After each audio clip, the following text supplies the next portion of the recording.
মেঘনা ভিক্টোরিয়ান্স, মেঘনা ভিক্টোরিয়ান্স খেলবে, লড়বে, জিতবে এবার। খেলবে, লড়বে, জিতবে এবার। মেঘনা ভিক্টোরিয়ান্স, মেঘনা ভিক্টোরিয়ান্স, মেঘনা ভিক্টোরিয়ান্স।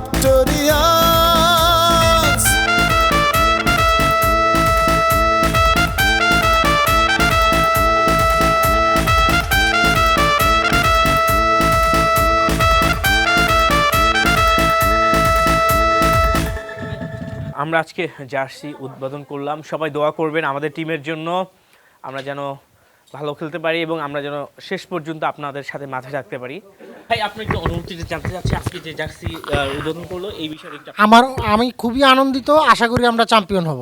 কালকে 10টার সময় যখন ওদেরকে একটু বড় একটা বাসা হারাইতে পারবে, এখনো কিছু লাগতেছে না। কালকের প্ল্যান অপোনেন্ট মাঠে নামলে স্টাম্প 3টা ভাঙার প্ল্যান আছে, দেখা যাক। দলের জন্য বলবো যে মেঘনা আসতেছে মাঠ কাঁপায়া।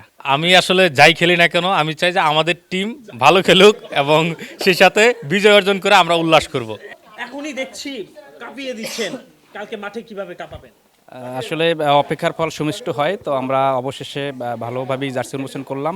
ইনশাল্লাহ আমরা চেষ্টা করব আমাদের যে খেলোয়াড়রা আছে সবাই সবার সেরাটা দিবে, আমরা ইনশাল্লাহ চ্যাম্পিয়ন হয়ে ঘরে ফিরবো। ক্রিকেট গোল বলে খেলাটা অনিশ্চিত খেলা, ওভাবে এক্সাক্টভাবে বলা যায় না, তবে আমরা চেষ্টা করব যে আমাদের বেস্ট উইকেটগুলো নেওয়ার জন্য টার্গেট করে।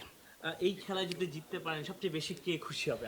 এই খেলা যদি জিততে পারি, আমাদের যে দেশের পথে যে স্পন্সর, ওনাকে আমি খুব মিস করতেছি, যদিও অনেকক্ষণ আমাদের সাথে ছিল, তো আমাদের থেকেও সেই বেশি এক্সাইটেড। তো আমরা তাকে জাস্ট একটা উপহার দিতে চাই এটার জন্য। অনুভূতি হচ্ছে খুবই ভালো, আমাদের প্র্যাকটিস সেশনটা খুবই ভালো ছিল এবং আমাদের যে প্লেয়ারগুলো আছে সবাই খুবই পরিশ্রমী।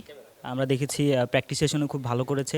আশা করছি কালকের ম্যাচগুলোতে অপোনেন্ট যারা আছে তারা আমাদের সামনে টিকতে পারবে না। আশা করছি যে আমরাই ট্রফিটা আর কি ঘরে আনবো এবং এই ট্রফি নিয়ে আমাদের অনেক প্ল্যানিং আছে। আমরা ছোটোখাটো একটা ভিডিও ছেড়েছিলাম, আপনি দেখেছেন মাঠ কাঁপিয়েছিল এবং সে কিন্তু বলে বলে কিন্তু ছক্কা 4 মেরেছিল। আপনারা জানেন সে কে, এখন কিন্তু তার কাছে যাব আমরা একটু। এই যে দেখুন, আমি আশা রাখি মাঠেও ইনশাল্লাহ ভালো খেলবো এবং আসলে আমাদের যে ক্যাপ্টেন এবং আসলে টিমের যে বড় বড় সিনিয়র পার্সন আছে তাদের আসলে দেখে আমরা এক কথায় অনুপ্রাণিত হই সবসময়। আমি আশা করি এবং আমি প্রত্যাশা করি সবচাইতে বেশি দর্শক মেঘনার হবে এবং আমরা দেখে দিতে চাই খুব একটা ভালো খেলা, যেটা আসলে এর আগে কেউ দেখিনি। আপনারা যদি একটি ভালো খেলা দেখতে চান অবশ্যই আগামীকালকে ঢাকা বিশ্ববিদ্যালয়ের জগন্নাথ হলের মাঠে চলে আসবেন এবং